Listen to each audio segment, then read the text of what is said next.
Welcome to Khanversations. I'm your host, Muqtedar Khan, and today we are going to talk about Central Asia. I'm talking to a scholar from Kazakhstan who is one of the most prominent thinkers about the significance of Central Asia to global politics, and also interested in relations between Kazakhstan and Russia, especially as a result of the Russian war with Ukraine. But before we do that, please do the needful. If you are here for the first time, subscribe to Khanversations. Make sure you ring the bell icon so you get notifications of the future videos that I will post. Make sure you like the video and afterwards share it with your friends, your students, your colleagues, and your socio-political network. So now I turn to Professor Zhanibek Arynov, who is an assistant professor in the School of Public Policy at Nazarbayev University in Kazakhstan. It is one of the most premium universities in that country. He got his PhD from St. Andrews University in Scotland, which is also very famous, especially for its work on counterterrorism, counterinsurgency, and international security. So Professor Zhanibek Arynov, welcome to Khanversations, and I'm also deeply honored.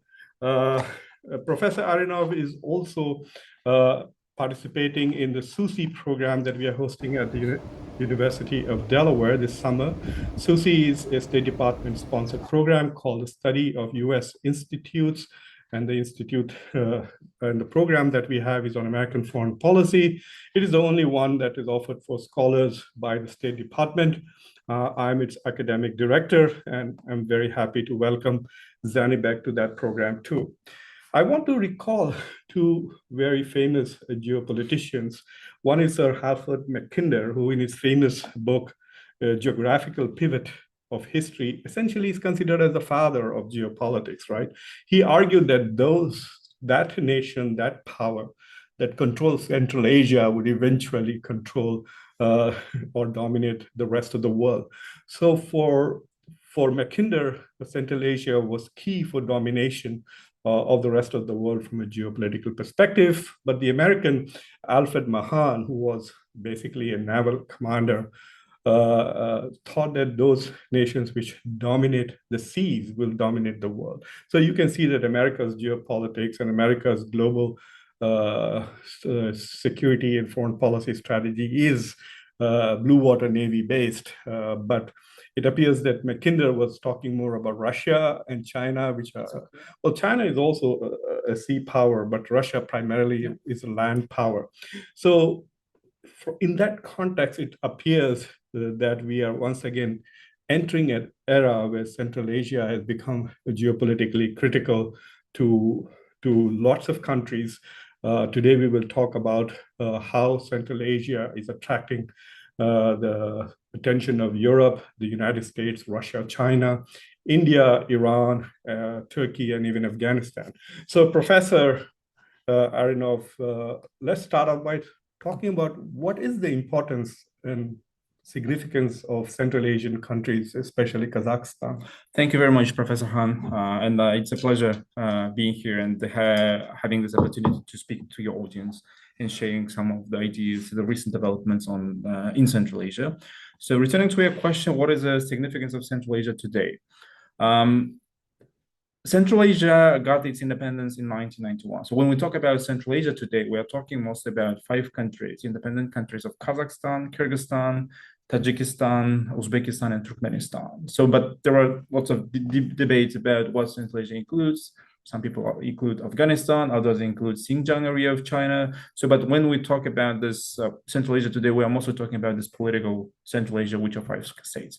What is their importance today? So, I would say that first of all, it's their geopolitical location. So, we share border with China, we share border with Russia, we share border with Afghanistan, and in the western part, we share border along the Caspian Sea with the Caucasus, with Iran, and then Turkey later. So in that sense, being situated in this very critical geopolitical and geographic and geopolitical position makes Central Asia important to many actors.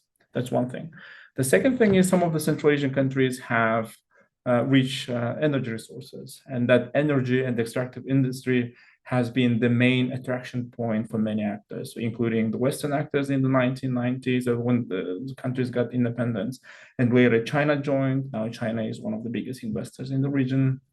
And then, of course, Russia has been traditionally the biggest player in the region. So oil, geopolitical, geographic location, and more recently, the developments in Ukraine, Russia's war in Ukraine, is making Central Asia more visible, at least in the Western eyes. So now we see the intensification of the EU's efforts to work closer with Central Asians. We see the United States kind of paying more attention compared to the pre-war period. So there are several issues with that. I remember in the 1990s, mid-1990s, one of the professors I was studying with, Professor Mohyuddin Nisbahi, he was doing a lot of work on Central Asia. And so I asked him, why is Central Asia important? He said, it's the new Middle East, Muqtedar, Muslim majority countries with a lot of oil and natural gas, but they don't have basically political Islamists dominating. So you have a very moderate understanding of Islam, also leaning very much towards mysticism and Sufism. So it's a new Middle East without the problems of the Middle East. That's how it was seen in the 1990s. And then people forgot about Central Asia, isn't it? Yeah. And now that the war has started, how is this Russian war on Ukraine impacting the geopolitics of Central Asia? Just before to go to the recent developments, I would like to elaborate on the point that you mentioned. So in the 1990s, Central Asia was described, I don't know, as a second Middle East, third other thing, fourth. So there are lots of adjectives attached to Central Asia. And I think the most prominent one was this big power or great game in Central Asia. But there is a lot of criticism of that concept, great power concept. It's a new great power concept in Central Asia. And then Afghanistan happened later in 2001. That was another kind of splashing point when Western countries wanted to be present militarily, because, we share a border with Afghanistan. And later Afghanistan went to the back part of the US, American or Western interest. And then in early 2010s, we were also talking about Northern Distribution Network, again, to supply the forces, the NATO forces in Afghanistan with everything, with supplies, because back then US was having quite difficult time with Pakistan and was looking for alternative routes to supply, and then Central Asia was. So now we are in another kind of turning point, which is the Ukrainian crisis, and the not Ukrainian crisis, sorry, Russia's invasion of Ukraine. That's very critical. Russia's invasion of Ukraine. So that made Central Asia more visible compared to the pre-war period. So I think there are different reasons.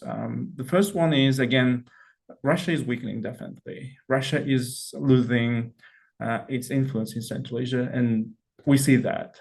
I'm not saying that in all 5 Central Asian countries, but at least in my country, there are lots of critical voices towards Russia after the invasion of Ukraine. I think that's one thing. The second thing is now the EU countries are in search for alternative transportation routes and alternative energy sources. So in that sense, Turkmenistan's gas and Kazakhstan's oil becomes even more critical for the EU market, European market. The third thing is, again, as I mentioned, transportation. China used to send its goods, many of that, I think 80% of its goods, railroad through Russia, the northern route. Now it's blocked. Especially to Germany. To Germany, to European market, first to Poland, Belarus, Poland, and then Germany. Now it's blocked. Russia is under sanctions. Now China wants to find alternative transportation routes. That's why Central Asia, first of all, Kazakhstan, the middle route, we call it, goes through Kazakhstan, Caspian, Azerbaijan, Georgia, Turkey, then Bulgaria. Or then we have this alternative route, which goes China, Kyrgyzstan, Uzbekistan, Turkmenistan, Iran, Turkey, and then to the European market. So for China, again, that has become also important, the region. So in that kind of context, we see this dynamics. A few years ago, I wrote a short article on Central Asia, and I was saying that this highway that China envisions is like a land version of the Suez Canal. For instance, the ships going all the way around Africa, all through the Suez Canal, and going to Europe, you can just take the train or the highway straight across to Europe.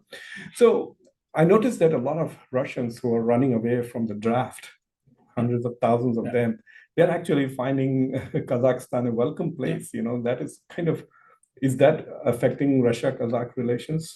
We had the short-term consequences of that in September, late September, when they introduced this draft, the first mobilization. So we had hundreds of thousands of Russians, mostly males, kind of trying to escape the draft and leaving everything behind, just with passports, crossing the border in Kazakhstan. And then Kazakhstan was the biggest country to accept them, then Georgia, and then I think Kazakhstan and Georgia, because we share the borders, and then some of them kind of went to Armenia.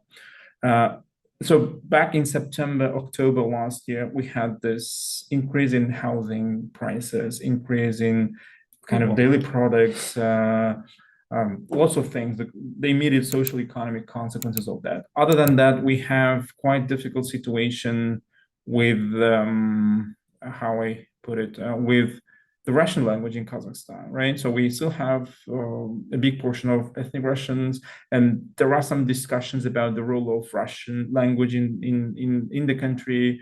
I mean, in some cases, there are tensions between Kazakh-speaking and Russian-speaking people. So in that kind of context, accepting hundreds of thousands of Russians, many of them had no idea about Kazakhstan. Many of them were a bit having a bit controversial views about attitudes about Kazakhstan or Kazakhs. Yeah, well, okay, you put it there. So the racist kind of things. So and those kind of things, of course, created a lot of tension. So social economic issues and also the political issues related to historical Russia-Kazakh relations. But what happened later was Kazakhstan wasn't the main destination for many of those Russians. Some of them stayed in the country, but many of them left to other countries because Kazakhstan is not the cheapest country for those. Oh. Yeah, now many of them migrated to Vietnam, for instance, visa-free regime with I think then Turkey has become a quite significant destination to many of them, and then other countries. So where basically the problem is solving itself. A few years ago, before the Russian invasion of Ukraine, people thought of Central Asia as jointly managed by Russia and China. And so the assumption was that initially Russia wanted to basically even dominate economically with the Eurasian Economic Union, but it could not match China's level of investments in the region. So it kind of a balance that Russia will take care of security issues, and China will look after the economic development issues. So that was the kind of situation that was before the war. But now as a result of the consequence of the war, with clearly weakening Russia, and also the fear that, I thought that if Russia had conquered Ukraine or taken part of it in 1 or 2 months, then maybe Kazakhstan was the next on its line.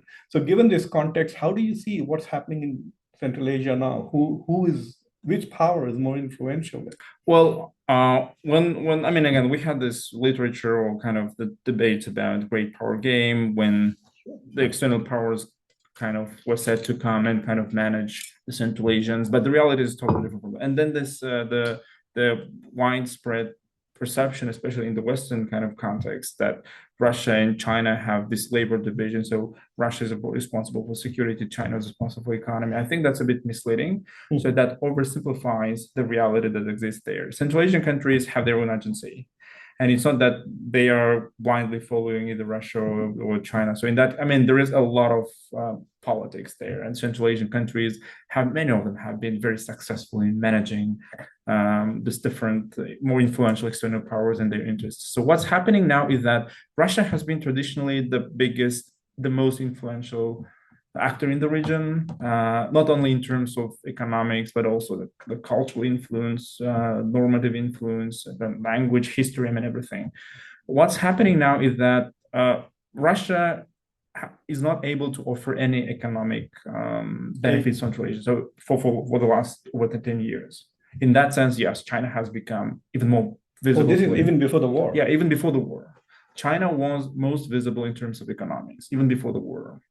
So now what's happening now is that Russia is losing its normative or cultural kind of influence in the region. So the backlash against this Russian imperialism, against Russia's a bit kind of aggressive rhetoric, not only towards Ukraine, but also towards other Central Asian countries, that's backfiring against them. So that's, I think, the biggest shift I've seen in my entire life in terms of. Isn't Kazakhstan also part of NATO strategic partnership? Yeah, we had this Partnership for Peace program, which was created back in the 90s, and Kazakhstan is part of them. I think Russia was also part of that, but it quit later. Yeah.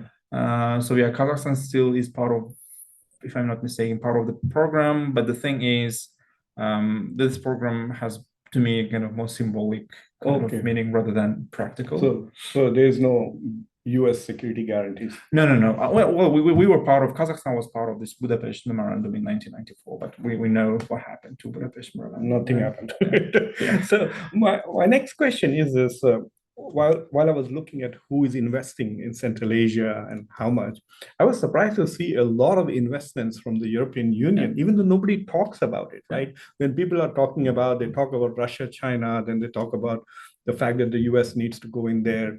And then from the other powers, they usually talk about India's role in Central Asia and Turkey. Yeah. So these are the four, basically Russia, China, India, Turkey is what people are talking about. But I was surprised to see a huge amount of investments. Like, can you unpack it from like who is investing from Europe and why? The thing is, the European countries have been investing in Kazakhstan since early since 19th, mainly in the extractive industries, oil, gas, metals, and other stuff. So in that sense, now EU countries combined, 27 countries combined, have bigger stock of FDI in Kazakhstan than all other actors altogether. I think more than 50% of stock investment in FDI in Kazakhstan belongs to EU countries. And then also EU is the biggest trading partner. So 40% of Kazakhstan's trade goes to EU, I mean, with the EU countries. But there are some issues with that, with both of this. The first one, when it comes to trade, if you unpack the trade, 80% of that trade is just Kazakhstan's exports to the European market. Oil exports. Basically, oil, and then it's basically one way. And trade. Natural gas. Yeah. I'm not sure about natural gas. We don't export natural gas. Turkmenistan tried, but Nabucco, all these projects, they failed. I'm not sure whether Uzbekistan is exporting, EU is exporting any natural gas from Central Asia. But this James Bond movie was made about it, right? About Nabucco, yeah. But it never materialized. Yeah. When it comes to FDI, that's true that EU countries are investing a lot. Still today, every year, the EU countries combined are the biggest investors in the country. But there are some also kind of nuances with that. For instance, if you look at the biggest investors of Kazakhstan, so I think the Netherlands comes first. And then I was surprised, it's close to $15-16 billion. And then Switzerland would be in the top 3 or 5. So the thing is, the Netherlands, Switzerland, okay, Switzerland is not part of the EU, but still, they are offshore countries. What happens is that the local businessmen or the local businesses, they move their money, their capital to the offshore. It can be the Netherlands or it can be one of the British islands. Yeah. And then they register the companies in the offshores and then re-enter Kazakhstan. So when this money, basically the local capital, re-enters Kazakhstan, it's re-entered, re-enters at the EU money. So I think, so the statistics, I think, doesn't capture that. So, but even if we exclude that, the EU is by far the biggest if you were to look at those numbers in the last 5 years, who would be the biggest? Still the EU. The EU. What is interesting is that China has been downgrading its investments in the last 5 years. So why is there so much talk about China? Well, so I think it's the Western bias, I think, because in the West, you see this a lot of debate. I mean, just a couple of weeks ago, there was not months ago, in the context of the Xi'an summit, there were lots of talks about China. I think it's a kind of partly Western bias. The Western academia, politicians, policymakers, they tend to overemphasize the influence that China has, and then it's also economic presence in the region. I'm not saying that China is not doing anything. China is definitely in the third top economic partners for all Central Asian countries. But sometimes it's this kind of hysteric emphasis. I mean, it's an old habit. We did the same with the Soviet Union. Yeah. We overemphasize the power of Soviet Union. Yeah. But I think that is also one way in which I think American politicians are trying to get the American public to to accept bigger investments in defense projects. Partly, Saying, China's coming, and China's scary, China's big. Let's spend more money on Navy, on defense. So I think that's what the American politicians are doing. Yeah, exactly. I think so. Partly that's because of that. But on the other hand, we have Tajikistan and Kyrgyzstan. I mean, the debt to China is, I think, 40% of their GDP. So Kazakhstan is different from others. Uzbekistan is different, but Kyrgyzstan and Tajikistan are quite vulnerable to the Chinese investment because they are the least less developed. Yes, least developed. Least they don't have much natural resources. So again, there's a difference between Central Asian countries. In fact, when I was researching to talk with you, I discovered that there is a concept of landlocked countries which are surrounded by landlocked countries. Double landlocked countries. Yeah, double Uzbekistan. Uzbekistan. I thought, oh, that is such an incredible thing that every country on your border is also landlocked. Even Tajikistan. That's the biggest landlocked country, the double landlocked country in the world. Yeah, so it is kind of very interesting. Let's talk a little bit about India. For the last 5-6 years, I noticed that there's a lot of talk about India's role in Central Asia. They rebuild a military base in Tajikistan. Yes, they're hoping that they could use that airfield, but I think the Tajiks are not allowing them to do that, even though they built it for them. And then last November, there was this big national security advisors meeting. In fact, I think all the heads of states were also invited to the Republic India Central Asia Summit. But there was a summit last year, an online summit. Yeah, so there seems to be a lot of overture from India, but somehow it seems that most of the discussions are about Afghanistan. Is India's interest in Central Asia primarily security and counterterrorism with regards to groups in Afghanistan, or is there something other than that happening? I start from the beginning. In Kazakhstan, in the case of Kazakhstan, India expressed its interest to be present in Kazakhstan's oil sector somewhere in late 90s and the first part of 2000s. But what happened in practice was, I think, somewhere in late 2000s, early 2010, India's national oil company bought a stock, the share in one of the oil fields to explore it. But later in 2018, they found out that they don't have the oil field doesn't have commercial viable resources. So then I think they quit, or they're still kind of in a very kind of difficult position, I guess. And there was a lot of discussion about the Indian oil company kind of getting more shares. But what happened in practice was China's companies just beat them. So they offered more money, they offered better, possibly the terms, and then now China's I think 25% of oil industry belongs to China now, Chinese companies. So then later, Afghanistan. Afghanistan is a very important topic for India. Why? Because there is a lot of discussion. There has been a lot of discussion about North-South corridor. For instance, TAPI gas pipeline, Turkmenistan, Afghanistan, Pakistan, India. That would solve a lot of India's energy problems, especially in the northern parts. But those projects, all infrastructure transfer projects, are very difficult to implement without stability in Afghanistan, political stability. So that's why there is a lot of talk about infrastructure, about transportation in the context of Afghanistan. But we first need to make sure that those projects are safe, those projects are protected. So that's the thing. But after the war, Ukraine war, now there is a new discussion about North-South corridor. So basically what India is trying to do is participating in the expansion of Russia, Kazakhstan, Turkmenistan, Iran, from Chabahar to Indian ports, to the transportation route. So it's not just one-way Russia, but it goes other way as well. So again, there is a lot of discussion about that. And India has been trying to revive this India plus Central Asia kind of format. So last year in January, they held at the presidential level online kind of meeting, a summit, and then securities, at the foreign ministers level, at the trade ministers level, there are different formats. And this year, India is the chair of the Shanghai Cooperation Organization. In fact, July 4th is Well, what's interesting about India is that they are doing all the summits online.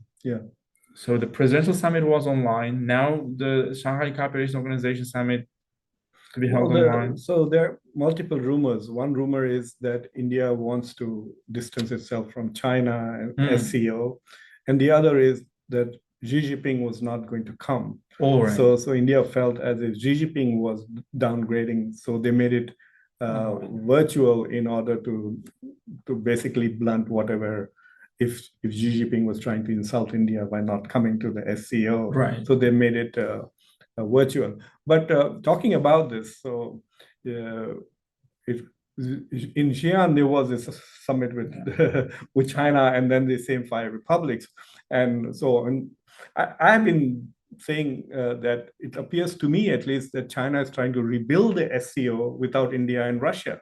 Like what was the summit about? There's not much about it. There's a lot of talk about investments, economy, sharing, security, and the new global security initiative that China has launched, right? So, but is there any substance to that, to what's coming out of the Xi'an meeting with China?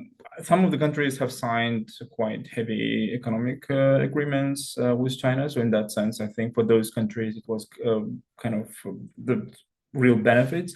But I think the Xi'an summit was more about the symbolic meaning. So you're absolutely right in saying that China is now trying to rebuild Shanghai Cooperation Organization without other players, because what happened was, after the extension, after the joining, Pakistan and India joined Shanghai Cooperation Organization, it's just blocked. It doesn't work. You have now so many countries with lots of political disagreements. So any decision you want to make in the framework of Shanghai Cooperation, no, it's just blocked. So that was Russia's insistence to include Pakistan and India. China was against that, but later China agreed.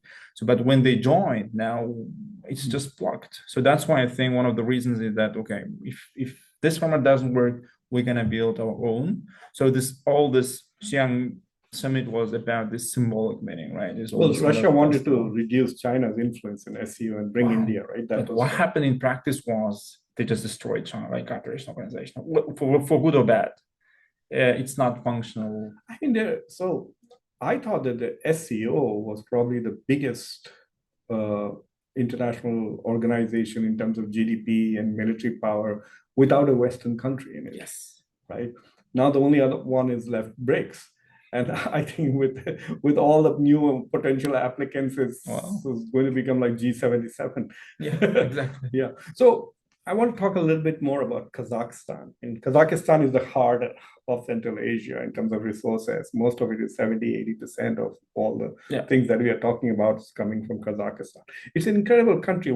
The ninth biggest country with only 20 million people. That's true. We have more people in cities, right? That's true. So tell us, the thing that is interesting to me is that when we talk about foreign policy, like when I teach comparative foreign policy, I do like a half an hour or 10–15 minutes on Kazakhstan's multi-vector foreign policy.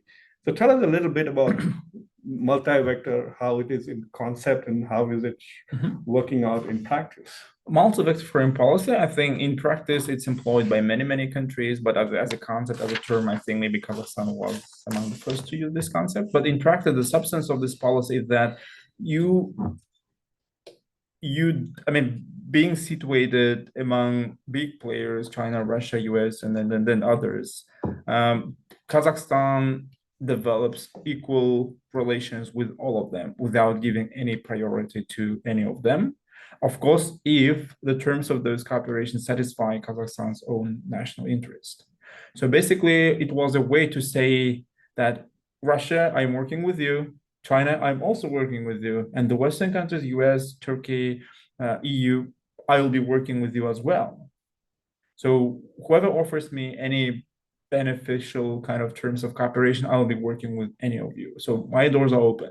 So that was the kind of the main idea of this multi-vector foreign policy. Because again, given the situation, location, geographic, geopolitical, it was easy for Kazakhstan to fall under one of those actors' influence, so Russia or China. Very similar to India's talk about strategic autonomy, right? Absolutely. Like you want to work with everybody and try to benefit from everybody. But hasn't that got Kazakhstan in a little trouble with the West over these suggestions that Kazakhstan is helping Russia get around the sanctions? Yeah, that's the thing. I personally think that Kazakhstan's truly multi-vector foreign policy started on February 24th, 2022. Mhm. So what happened previously The was day Russia invaded yeah. Ukraine. What happened some people disagree with that, but what happened previously was Kazakhstan is officially multi-vector, but within that multi-vector, Russia was dominating a lot. Mhm. But after the invasion, we see that Kazakhstan's leadership has become more assertive in saying no to Russia in certain things. Mhm. So of course we can't say kind of no to it, but in many cases we've seen the signs of this. That okay, we're not doing that. We're not following you. We're not kind of supporting you. I mean, on the Ukraine issue, they were different, right? Yeah. In the positions they took even at the UN. So that's the thing. But now and then in that kind of context, the Western interest in Kazakhstan is increasing. So we see, I feel that. I mean, I mentioned that every once a week we have someone from the Western countries keep coming and asking, kind of wanting to talk to you, right? So that's a kind of increase of interest. You feel it that. But what's happening now is that some of the Kazakh private businesses or the Russian businesses registered in Kazakhstan are working to get semiconductors based, or the products of dual use technology for Russia. So Kazakhstan, in that sense, is in a bit kind of the tricky position. But the official position is that okay, we are not helping Russia to avoid and kind of to bypass the sanctions. So the government says we'll be working. If any company is detected, we'll be kind of strong with them. I mean, quite firm with them. Yeah. So, and then we had lots of visits from the US, from the EU, the responsible people for sanctions, having kind of discussion with the government. I think the EU and the European countries are more convinced at this time that the government is not helping those companies. It's very difficult to control them. We have 7 kilometers of border. So one day you open a company, register a company, and then to detect that company, it's going to take some time, right? So there are these kinds of discussions, but at this point, we haven't seen any Kazakh companies being included in the sanctions. There were discussions that some of the sanctions will be in the EU's 11th sanction packages, but the package was released a week or 2 weeks ago. And there's no Kazakh companies. So maybe in the future, we're going to see some of the private companies included in the sanctions list. What 4 years ago, I spent some time in Konya in Turkey. And so whenever I go there, wherever I go, I give lectures at various universities, right? So I gave some lecture at Seljuk University and then the Arbakan University. But then I went to the Arbakan, which is a private university. Most of the audience were Kazakhs, the students from Kazakhstan. And so the question they were asking me were, at first I couldn't understand why they were asking. Then I said, are you guys from Central Asia? Because the question seemed to be, they said, yeah, I'm from Kazakhstan. And everybody said, I said, raise your hands. And like 60% of the audience were from Kazakh. So I became very curious. And I found that this is 4 or 5 years ago. So they told me that there were 4,000 Kazakh students in just the city of Konya alone. Not to mention that there are now professors there, postdocs, etc. So clearly, Turkey is also playing a role in Central Asia and Kazakhstan, along with Iran. So what are the interests of these two countries, Turkey and Iran, in Central Asia? Well, Turkey has this ambitions of building Osmanic kind of rebuilding the Ottoman Empire. And then the main appealing audience for Turkey is Central Asia because we share the same roots, the Turkic roots, right? The languages are similar, the culture is similar, and so on and so forth. But what happens, and Turkey is doing quite successful in the education sector, in the cultural sector. So what happened was in the 90s, Turkey opened a network. It's not Turkey, by the way, the government, but Gulen. The Gulenists. So they opened a kind of network of schools. They are the best schools in the country up until today. They established several universities. In terms of quality, it was good. And they were accepting lots of people on school, kind of providing scholarships from Kazakhstan. So in that sense, in the education sector, Turkey is doing a lot. So I think that's one of the indications of that. But Turkey's interest in Central Asia go beyond that education sector. Turkey wants to become building soft power first. Soft power first and then expand. But economically, Turkey doesn't have those resources, and we don't share any borders with Turkey. So and then last year they recreated this Turkey Kuhat organization, which was called Turkey Council, including Turkey and 5 other countries, Azerbaijan and the Central Asian countries. Now it's called Organization of Turkic States. So from being just council, now it's the organization official. So within that organization, so it's Turkish SCO without China and Russia. Without China and Russia. That's correct. So yeah, there are lots of kind of talks about Turkey, but in practice, I think economically Turkey is not in a good shape. Yeah. So, but yeah, people a lot sympathize to Turkey. I mean, is there a lot of tourism from Central yeah, Asia? yeah. I mean, Turkish touristic destinations are one of the most favorite among the Kazakh tourists because of its price, because of its kind of. We have some Susi alums from Kyrgyzstan, for example, and every 3 months I see her drinking tea in Istanbul. So I said, how often do you go? They said, well, they're basically the academic conferences. There seem to be a lot of academic exchanges between Turkey and the Central Asian countries. So looking forward, given that there are so many of these countries suddenly so interested in Central Asia, what are the challenges that Central Asia faces? Like if I were to ask you like an exam question, like what are the 3 biggest challenges for Kazakhstan and Central Asia going forward? Like what are they? I think the biggest challenge at this moment, I don't think that in the longer run, it's gonna stay kind of being the most important. I think at the moment, different external actors, China, US, Russia, having hard times with each other, and that's influencing Central Asia as well. The Chinese ambassador comes and says, oh, the US is so bad, it's evil. And the next day, the Russian ambassador comes and, okay, US is, the other day, Blinken travels and says, okay, China is evil. But Blinken didn't say, but Pompeo did in 2019. Yeah. So this kind of external tensions may also influence Central Asia's domestic, Central Asia's development because of the pressure that we get from externals. In the shorter term, I think this is one of the biggest. The other thing is Central Asia is that a negative of the multi-vector? You want to do business with everybody, then everybody has demands on you, right? Yeah, tries to kind of say, okay, maybe you just quit here. Maybe you just kind of don't deal with that actor. But yeah, that's one of the things. The second thing is, I think maybe you know that Central Asia is the least connected region in the world. Connectivity is a big issue. Connectivity, hard infrastructure, people-to-people connectivity. And even within the Central Asia, you have no trade. Yeah, the trade volume among 5 Central Asian countries is so low. So we trade with others, but not among. So that's a big issue. Someone was, I mean, I read so many articles in the last 2 days that they are overlapping in my head. So one of the articles was talking about the Eurasian Economic Union was saying that it didn't really help. It just created the hub and the spoke model, right? So it just increased Russia's trade with each one of them. But EU didn't help at all. No. Like it's like the South-South trade, absence of South-South trade. Yeah. You have absence of internal trade. Exactly. So the EU, Eurasian Economic Union, is one of the barriers for internal trade. Because so why doesn't Kazakhstan have its own SCO with just these 5 countries? I'm coming there. So yeah, in that kind of context, the biggest issue for Central Asia is to build this internal connectivity and to institutionalize internal connectivity. So there have been some attempts. So I think we see some progress. So now heads of states coming together, kind of signing some agreements, some of them signing the agreements, others refusing to sign.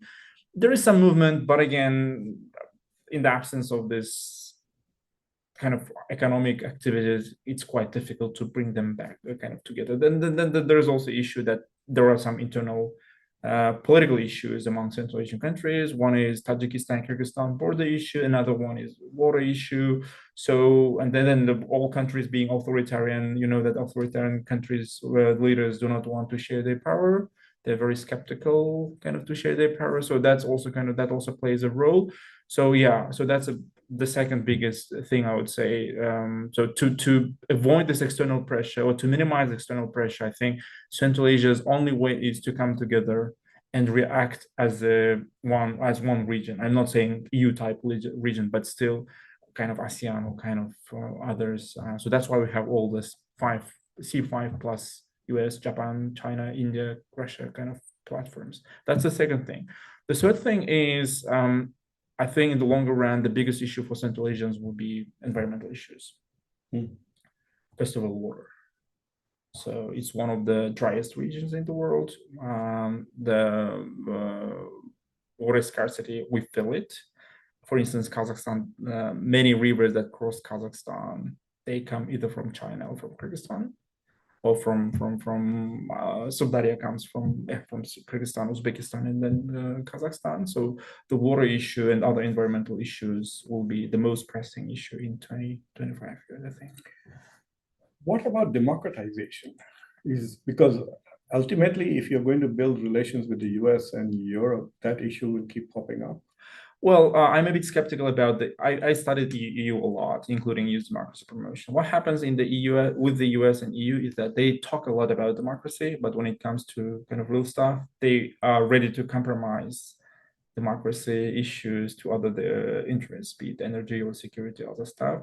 So moreover, EU now talks less about democracy as such. Now it talks more about good governance and rule of law, right? Kind of softening its rhetoric. So instead of kind of they're two different things. Yeah, that's mostly about corruption. Yeah, that's about corruption. That's about effective governance. That's about rule of law. So basically, what happens is that you don't tell the political systems in the region that you are violating human rights. You are kind of those kind of harsh.